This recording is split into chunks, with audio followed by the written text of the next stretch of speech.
Hey folks, welcome back to Military Forces Unleashed. Today, we're diving into one of the most intense military showdowns of 2025, Operation Sindoor, where India struck deep inside Pakistani territory, not just once, but repeatedly, signaling a major shift in how it fights terrorism.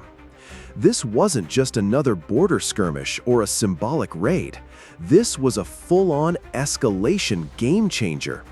And if you think this is just about drones and missiles, think again. We're talking about a new Indian doctrine, one that says, we don't care about nuclear threats anymore. We strike first, we strike hard, and we hit everyone involved.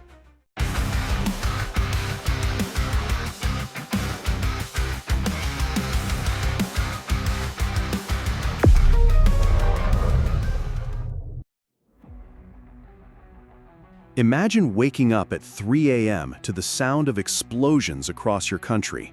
That's exactly what happened on May 7, 2025, when India launched Operation Sindoor, a precision strike campaign against 9 terror sites deep inside Pakistan.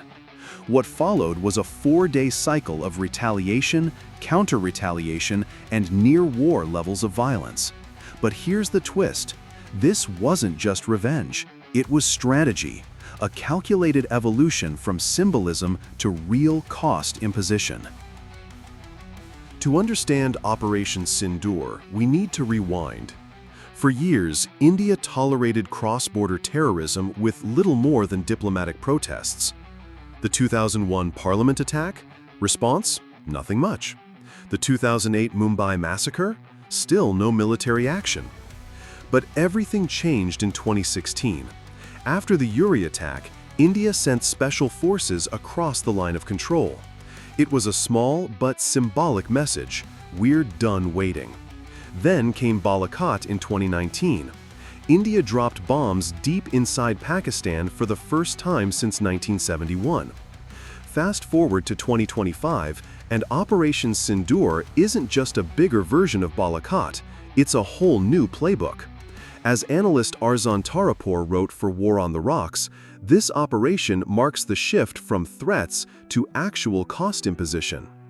India stopped trying to scare Pakistan into changing behavior. Now it's hitting terrorists and their military backers directly, constantly, and without warning. So what did India do in Operation Sindoor? They hit 9 targets linked to Lashkar-e-Taiba and Jaish-e-Mohammed, groups responsible for some of the deadliest attacks on Indian soil.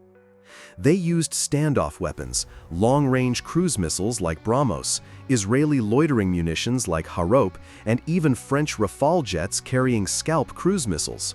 No boots on the ground, just surgical strikes from the sky. And unlike previous operations, India released video footage immediately. Pakistan couldn't deny it. Casualties were confirmed, so they had to respond, and boy did they. Pakistan launched Operation Bunyan Marsus, a drone and missile counterattack. But India's S-400 air defense system, imported from Russia, proved devastatingly effective. Most of the incoming ordnance never made it close. The real story here isn't just who won the firefight. It's about strategy. India moved from reactive deterrence to proactive degradation, a concept Israel calls mowing the grass. Instead of threatening massive retaliation, India now imposes smaller, regular costs to keep terrorists and their backers off balance. Every attack gets an immediate response. Every safe haven gets hit. As Prime Minister Modi declared after the operation, there is no such place in Pakistan where terrorists can sit and breathe in peace. We will enter their homes and kill them. Strong words, and he meant them. This isn't just bravado, it's doctrine, and it changes everything. Now let's get real. This new approach has logic, but also risks. First, credibility. Modi promised automatic military retaliation after every terror attack. That's great for deterrence, until it becomes a trap. Because now, every future attack gives India no choice but to retaliate, even if it's inconvenient, politically risky, or escalates beyond control.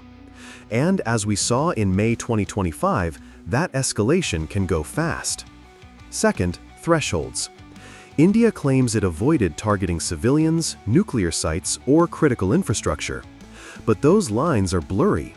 One misfire, one false report, and things spiral out of control. Third, effectiveness. Terrorist groups have deep roots. Killing a few leaders doesn't stop recruitment. You need better intelligence, better targeting, and a lot more patience.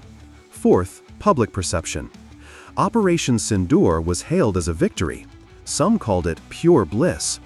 But this kind of war intoxication can pressure politicians into overextending, especially during elections. In short, India's new strategy might work tactically, but strategically, it's still astrategic. There's no endgame, only containment. So what does Operation Sindoor mean for the future? Simple. India is no longer playing by the old rules. Nuclear threats won't stop them. Diplomatic pressure won't slow them down. If someone attacks India, they'll pay, immediately and directly. But this also means more cycles of violence, more retaliations, more risk, and less room for diplomacy. Every strike sets the stage for another counterstrike, and that's a dangerous pattern when both sides have nukes. If you found this breakdown interesting, smash that like button, subscribe, and hit the bell so you never miss a deep dive into modern warfare. Let us know in the comments, do you think India's new strategy makes sense, or is it dangerously aggressive?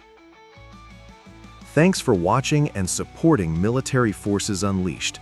Your engagement keeps this channel going, and trust me, there's a lot more coming. Now, quick heads up. I'm still working on improving the narration.